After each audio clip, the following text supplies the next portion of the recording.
Buenos días amigos, en esta mañana les recordamos que todos nuestros Facebook Live también los lanzamos luego en nuestro canal de YouTube Cielo Nuevo. Nos pueden buscar allí en Cielo Nuevo y allí pueden verlo con más, ¿verdad? Con más tiempo, meditar y profundizar en las cosas que el Señor, ¿verdad? Nos va revelando a través de las escrituras y cómo nos va hablando. Y en esta oportunidad estamos en la parte 2 de cómo mantener la fe de Cristo sin ser religiosos. Y esto es importante de cómo nosotros dejar de ser creyentes religiosos para ser creyentes, ¿verdad? Que mantenemos en realidad la fe de Cristo. Tenemos que entender que en la Escritura la fe de Cristo es a lo que nosotros como iglesia somos llamados a guardar y a mantener. Nosotros no somos llamados a mantener una fe propia, una fe independiente o como nosotros pensamos o como nosotros percibimos, sino que es una fe basada en un diseño divino. Es decir, un diseño divino que nos es revelado, y es así que este diseño divino, siéndonos revelado, nosotros podemos practicar conforme a lo que en realidad Dios anhela lograr. Lo que Dios quiere lograr no es un deseo humano, es un deseo divino, es un deseo que está en Cristo, que nosotros podamos ser su cuerpo. Pero esto de ser su cuerpo, vamos a ver en las escrituras que tiene que ver con que nosotros podamos entender lo que Dios nos da a conocer de Él mismo, y también tiene que ver con gestionar o poner en acción como Dios quiere poner en acción para lograr un propósito divino, un propósito eterno. Dios no desea lograr nuestros deseos o caprichos humanos, sino que su propósito eterno sea logrado, sea el resultado de lo que nosotros ponemos en práctica.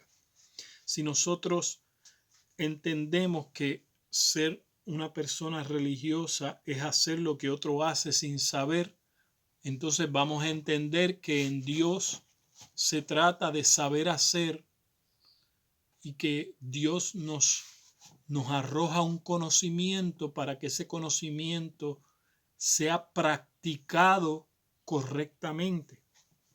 Si nosotros le preguntamos a cualquiera en la iglesia, un hermano nuestro, le preguntamos por qué hace lo que hacemos en la iglesia.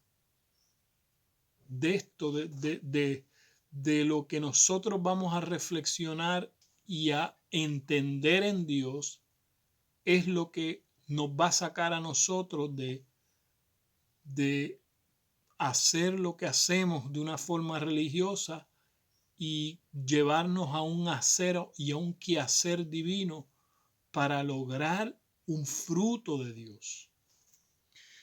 Tenemos que entender que en las escrituras, desde Génesis capítulo 2, versículos 24 y 25, cuando Dios, por medio de Adán, ¿verdad?, con sabiduría, da a conocer estas palabras de que ya esta mujer deja de ser, viene a ser hueso de mi hueso, carne de mi carne, sangre de mi sangre. Y ya no son más dos, sino una sola carne. Tiene que ver con el propósito divino de entender una misma cosa, de como cuerpo entender y tener una sola visión en Dios. Y esto de tener una sola visión de Dios es ver la realidad y ver los asuntos de la vida como Dios los ve. Pero tenemos que entender que cuando la serpiente encuentra que hay un vínculo divino, hay un vínculo espiritual hecho por Dios, es allí cuando la serpiente viene a destruir ese vínculo de esa unidad que Dios acaba de hacer para separarnos de Dios, para separarnos de esa visión divina. Entonces es importante saber que el árbol del conocimiento del bien y el mal es un entendimiento ajeno a Dios, un entendimiento fuera de Dios. Y también tiene que ver con abrir los ojos, pero abrir los ojos a una realidad de tinieblas, a entender la vida basada en una ignorancia que trae ruina y que trae muerte, no así siendo el entendimiento divino una sabiduría y un entendimiento y un conocimiento que produce vida. Entonces entendemos en este sentido que cuando Génesis 3 dice, pero la serpiente era más astuta que todos los animales, habla de una astucia, habla de una sagacidad espiritual que lleva al hombre a estar opuesto a Dios. Lleva al hombre a estar en oposición al Creador. Y si nosotros nos damos cuenta, el fruto divino, el fruto de las palabras divinas, mientras el hombre se mantiene comiendo del árbol de la vida, nosotros al escuchar las palabras de Dios no sentimos vergüenza y esto nos mantiene cubiertos. Entonces tenemos que entender que el estar descubiertos y el sentir vergüenza proviene de ese conocimiento de la serpiente, proviene de tener otro entendimiento de la vida, y ese entendimiento de la vida es el que nos lleva a estar desprotegidos, es el que nos lleva a estar descubiertos. Es decir, la protección que las Escrituras nos habla no es la cobertura humana, no es la cobertura de palabras humanas, es la cobertura y la protección que arrojan las palabras de Dios. La voz de Dios es lo que nos da la verdadera protección y la verdadera cobertura. Y mientras nos mantenemos conociendo a Dios en una manera revelada, donde ese conocimiento de Dios nos quita los velos de nuestra mente y de nuestro entendimiento, entonces es donde Dios mantiene una protección, una cobertura en nuestras vidas y nos impide de estar espiritualmente desnudos. Es escuchar la voz de Dios la que nos mantiene con esa vestidura espiritual. Esa vestidura espiritual la producen las palabras y la voz de Dios, pero no solamente en un conocimiento, sino en una gestión. Las palabras de Dios nos llevan a la acción de Dios. Así que es importante entender que Adán, en este sentido, antes de comer del árbol del conocimiento del bien y el mal, no era ni bueno ni malo. Adán, antes de pecar, no era ni bueno ni malo, sino era inocente. Inocente tiene que ver que Dios nos habla sus palabras, pero para nosotros poder llevar a cabo a la acción las palabras de Dios, nosotros también necesitamos un entrenamiento de Dios. Es decir, yo no pongo en práctica de acuerdo a un razonamiento humano o lógico, yo pongo en práctica de acuerdo a la revelación que Dios me da de sus palabras, y la revelación que Dios me da de sus palabras son puestas en práctica para construir algo divino invisible en lo que es el cuerpo de Cristo. Tenemos que entender que en este sentido la iglesia es un misterio, porque yo voy a edificar las palabras de Dios para construir un diseño divino invisible. Y ese diseño divino invisible es poner en práctica las palabras de Dios conforme a un diseño y al diseño revelado por Dios. Entonces tenemos que entender que en Génesis capítulo 2, Jesús fue revelado. Y Jesús siendo revelado en un cuerpo, en hombre y mujer, es una visión celestial y es una revelación divina para entender que la grandeza de Dios no es lo que Dios hizo en ti, sino que la grandeza de Dios es lo que Dios hizo en Cristo, siendo unos en Cristo. Y esa es la revelación de ser una sola carne, un solo cuerpo en Cristo. Tiene que ver con que existe una altura más allá que la altura humana, más allá que la medida humana, es la medida que hay en Cristo. Y por medio de Cristo es que nosotros tenemos acceso a la sabiduría y al poder de Dios. Y por medio de Cristo, accesando a la sabiduría y al poder de Dios, nosotros podemos lograr el gobierno de Dios. En este sentido, cuando la Escritura nos habla de poder de Dios, siendo Cristo en nosotros, nos habla de el poder gubernamental de Dios. Es una madurez espiritual a la cual nosotros llegamos gestionando las palabras de Dios para producir un gobierno de Dios. Es decir, que en este sentido es una madurez espiritual que nos lleva como generación a vivir una temporada.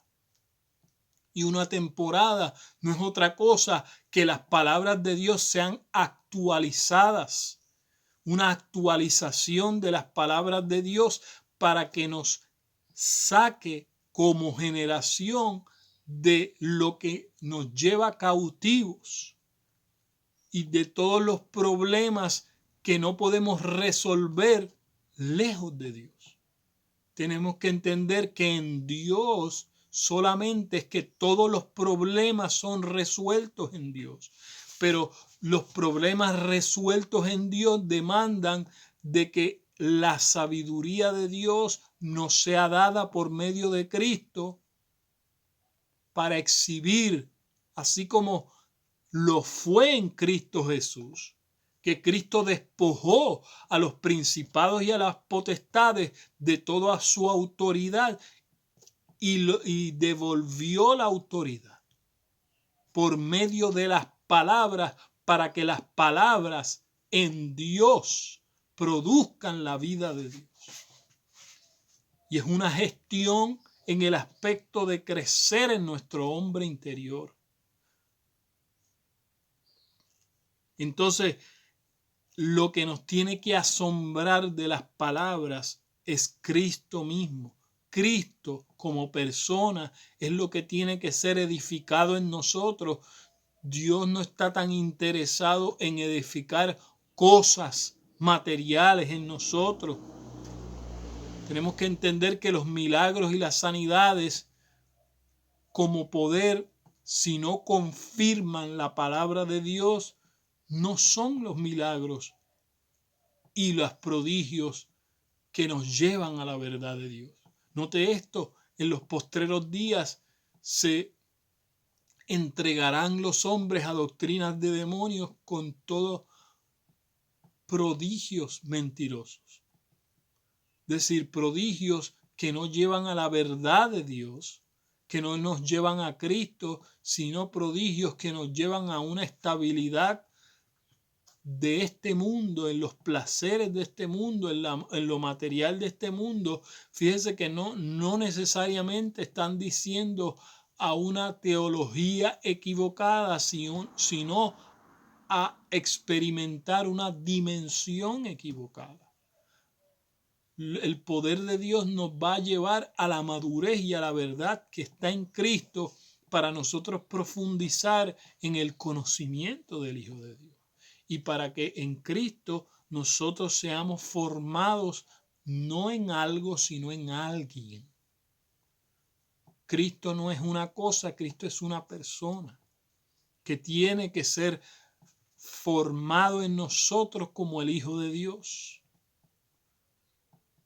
Y el Hijo de Dios es estar a la medida y a la estatura, a la madurez de un varón en su edad adulta, lo que significa en el original. Un varón perfecto es un varón en su edad de madurez, en la edad en la cual posee las formas para gobernar, las formas para tomar unas decisiones con fruto espiritual, con una edificación espiritual. Es llegar a la madurez donde podamos hacer la voluntad de Dios. Y hacer la voluntad de Dios implica seguir la visión celestial. Entonces, todo lo que venga a la iglesia por lo que Dios hizo en ti, le va a durar a las personas como 3 meses. Pero ese periodo de 3 meses, yo como hijo de Dios, es lo que tengo para sacarlos de nosotros, sacar a las personas del enfoque de nosotros e introducirlos a Cristo. Entonces, el plan de Dios para mi vida es que la gente no sea enfocada en mí como persona, sino enfocada en Cristo. Cristo es la visión del Padre. Cristo es la visión del Padre y también la gestión que el Padre quiere lograr en cada uno de nosotros. Es la obra es que el Hijo de Dios sea formado en nosotros. Lo que no puedo ver en Dios, lo que yo no puedo ver en Dios es la naturaleza del daño que se hizo en Génesis capítulo 3, donde el primer Adán fue sacado del vínculo divino, del vínculo en el cual Dios lo había hecho uno con él. Entonces Adán en este sentido no era bueno antes de Génesis 3, porque para el Padre Celestial bueno es que algo cumpla el propósito por el cual fue hecho. Por eso Jesús, en su manifestación como un solo hombre en carne en la tierra, le dijo a aquel rico que le dijo, maestro bueno, no me llames bueno, porque uno solo es bueno, Dios. Porque en este sentido Cristo, como hombre antes de ir a la cruz, resucitar y que el misterio de Dios fuera mostrado como Cristo habitándonos a nosotros y nosotros estando dentro de Dios, no había sido completado. Entonces, para Dios algo es bueno en el sentido y en la naturaleza de que cumple su propósito. Y como Cristo no había completado su propósito, por eso le dice, no me llames bueno. Y esto se refleja como figura y como modelo para nosotros, que entendamos que para Dios no hay nada bueno hasta que no cumple su propósito. Para Dios algo no es bueno en un sentido moral humano, sino en un sentido de cumplir un propósito eterno. Entonces tenemos que entender que Jesús, ni siquiera él, se dejó llamar maestro bueno, porque él estaba todavía encapsulado en una caja humana. Entonces la palabra bueno no tiene que ver con letras, sino con el sonido que el cielo está produciendo en nosotros. Si el cielo está produciendo su sonido en nosotros, en ese sentido, entonces lo de Dios se puede ver como bueno. La razón que Jesús dijo que no le llamaran bueno fue porque todavía él no había terminado esa obra encomendada. Entonces, algo para Dios es bueno cuando algo cumple la obra, la razón de su propósito para el que fue encomendado. Entonces, la gloria de Dios en Adán era que por medio de él, Dios se expresara o se diera a conocer. El hombre murió porque se despegó, porque se separó del propósito de Dios. Entonces, en este sentido, el nosotros dejar de ser religiosos tiene que ver con que nosotros nos apeguemos y nos peguemos al propósito de Dios, al propósito eterno de Dios en Cristo.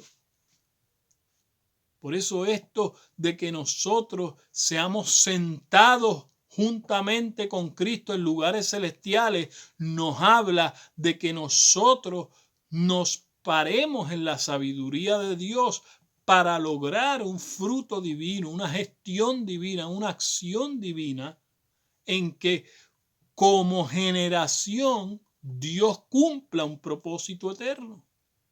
Y si como generación Dios cumple un propósito eterno, entonces nosotros podemos ser llamados una generación buena en ese sentido y no una generación maligna o perversa, porque cumplimos un propósito divino, porque hacemos que la luz de Dios resplandezca a una generación.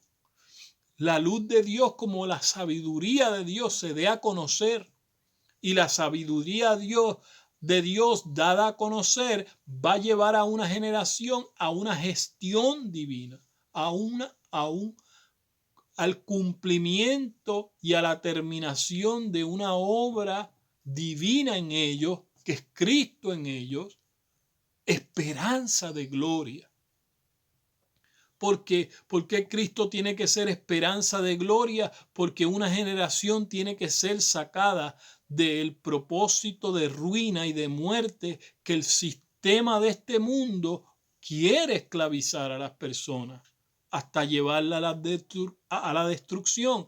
Pero si como generación Cristo es edificado en la gestión de Dios que una generación tiene que completar, cuando esa generación opera la gestión de Dios, entonces se produce un resultado y un propósito en el cual Dios se da a conocer, sacando a mucha gente del cosmos, del mundo, del sistema de entendimiento ajeno a Dios. Y si mucha gente puede ser sacada de ese conocimiento ajeno a Dios, puede ser introducida en el conocimiento del Hijo de Dios, y siendo introducida el conocimiento del Hijo de Dios, entonces puede llevar a cabo una gestión divina para lograr el fruto divino. Y el fruto divino, el fruto de Dios, que es el fruto del Espíritu, es expresar y dar a conocer a Cristo.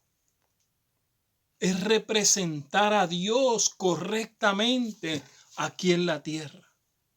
Y representar a Dios correctamente aquí en la tierra implica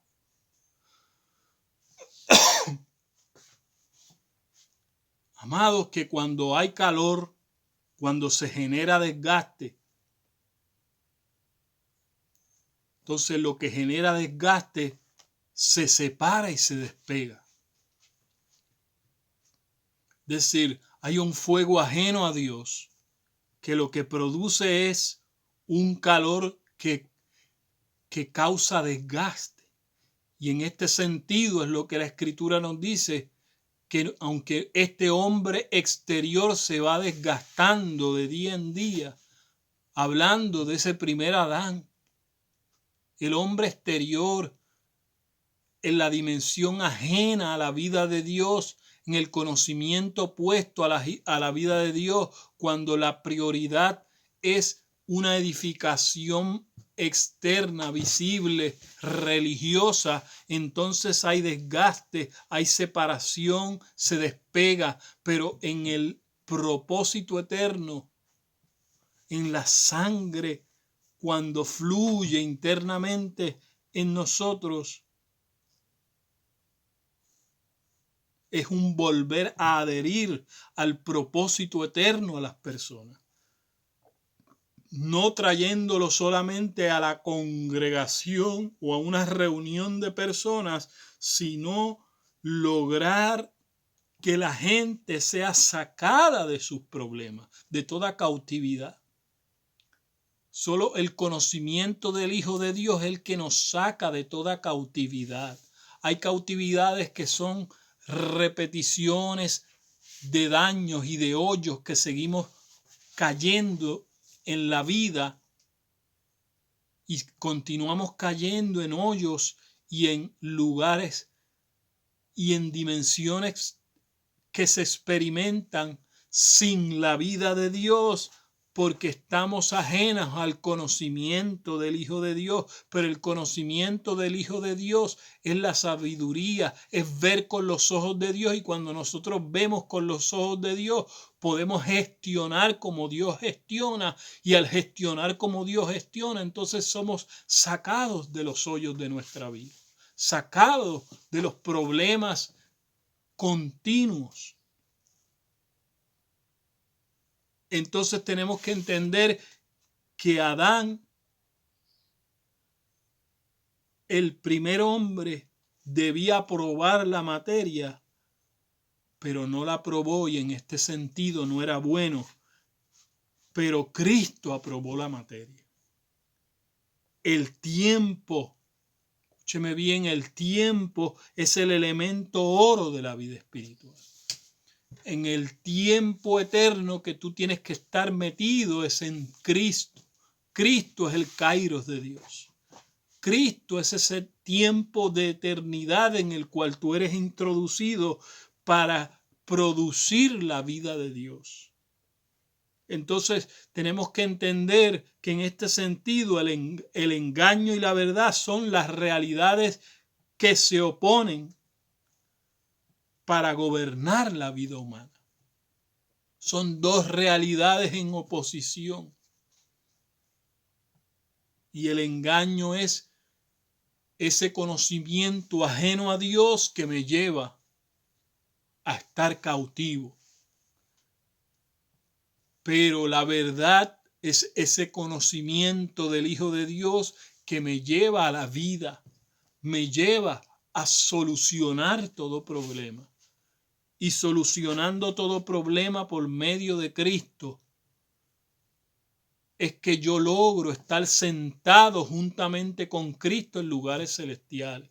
Note esto en el ámbito de las Escrituras, así como nos revela ella en los Salmos. Sentarse en silla de escarnecedores es tener una visión y una posición de entendimiento equivocado, pero sentarse en lugares celestiales con Cristo es tener un entendimiento correcto, sentarse en la posición de Dios con la sabiduría de Dios para gestionar la voluntad de Dios.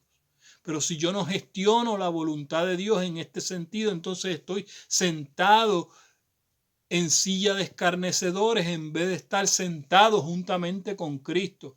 Pero los que vencen esta forma de pensar y este entendimiento son los que Dios les otorga que se sienten, que se mantengan en esa posición espiritual por la eternidad para lograr las gestiones a una generación.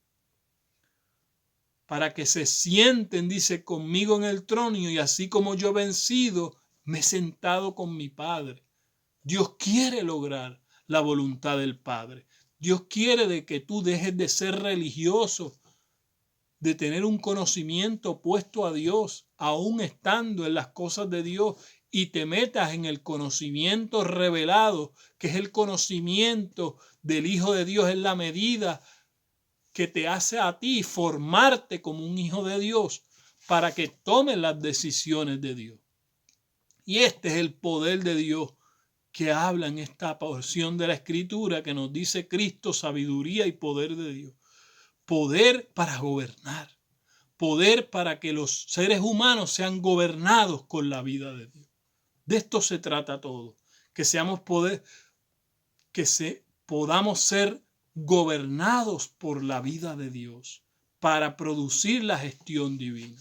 Y esta gestión divina es lo que trae a la tierra la temporada de Dios, en que la voluntad de Dios como una generación es hecha y Cristo se da a conocer en una medida en que el sistema global en el que están cautivos los hombres pueden ser liberados para venir al conocimiento de Dios.